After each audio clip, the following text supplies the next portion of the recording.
wanted to show you this video of Huey Long. So Huey Long was a senator in Louisiana. He was governor before that.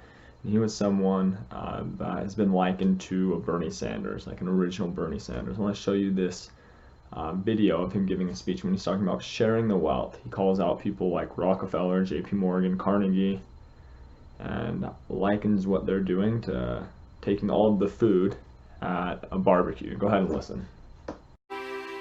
According to the tables which we have assembled, it is our estimate that 4% of the American people own 85% of the wealth of America, and that over 70% of the people of America don't own enough to pay the debts that they owe.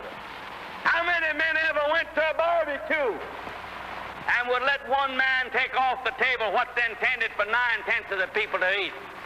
The only way you'll ever be able to feed the balance of the people is to make that man come back and bring back some of that grub he ain't got no business with.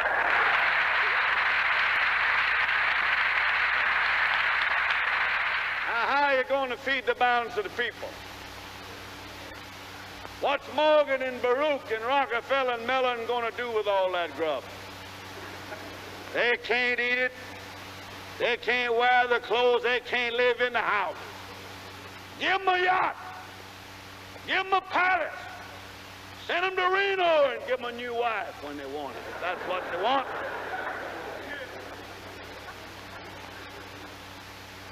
But when they've got everything on the God's living earth that they can eat and they can wear and they can live in, and all that their children can live in and wear and eat and all their children's children can use, then we got to call Mr. Morgan and Mr. Mellon and Mr. Rockefeller back and say, come back here. Put that stuff back on this table here that you took away from here, that you don't need. Leave something else for the American people to consume. And that's the program. We're not going to destroy the Gulf Refining Company. We're not going to destroy the Standard Oil Company. But we're going to say that the limit of any one man's stock ownership in the Standard Oil Company is from $3 to $5 million to that individual, and that the balance of the people of America own the balance of what the Standard Oil Company is worth. All right.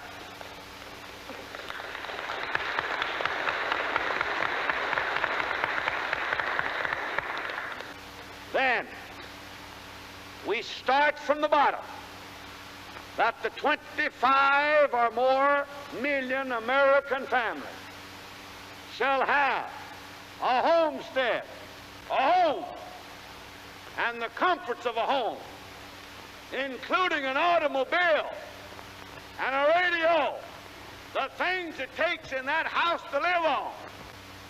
We say to America, 125 million, none shall be too big, none shall be too poor, none shall work too much, none shall be idle.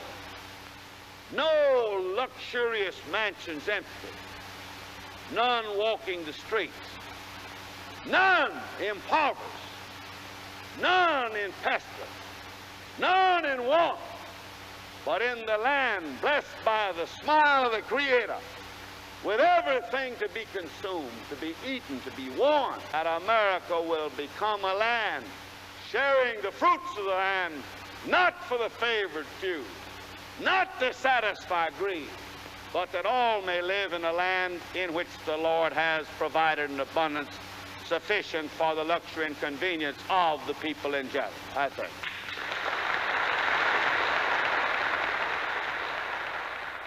Long record. Even though it's not something that is often discussed in classrooms, there was a lot of support for Huey Long. He was elected governor. He was elected senator. He lived in an area that a popular vote went to Eugene Debs back when Eugene Debs was running for president. But you can hear how some of his language is comparable to Bernie Sanders, and it begs the question, has Bernie Sanders listened to some of Huey Long's speech? Bernie Sanders is well read. He studies a lot. It's very likely that he's very familiar with Huey Long and some of the things that he would preach. Think about Bernie Sanders when he talks about the Walton family, when he talks about Amazon paying no taxes. Think about the statistics that he uses when he says, and it changes every so many years, but when he says like the 1% own this amount of wealth. You heard Huey Long use that when he said 4% of the population own 85% of the wealth. But he was a left-wing populist who, at first he liked FDR, but then he was going to run against him for the presidency, and he was assassinated. That's wild. Think about him being assassinated. Why was he assassinated? Was he potentially a threat to the wealthiest individuals in the nation? Of course he was. Think about what would happen if Bernie Sanders were to be assassinated today. It'd be a really big deal. With so much of our history classes, they focus on World War I, World War II. They focus on kind of this narrative of America being this great country that's just spreading democracy to everyone. And while America does do good things, there's a lot that goes uncovered. We don't talk about the popularity of people like Huey Long and Eugene Debs. We don't talk about our actions in the Vietnam War. We don't talk about our actions in the Iraq War, the 2000 election, how the Supreme Court ordered the recounting in Florida to stop.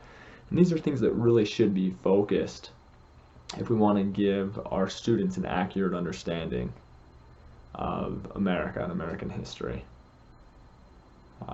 If you like this video, if you like the history and politics topics that are often brought up, go ahead and subscribe to my channel and you'll definitely get more of it. Happy New Year's.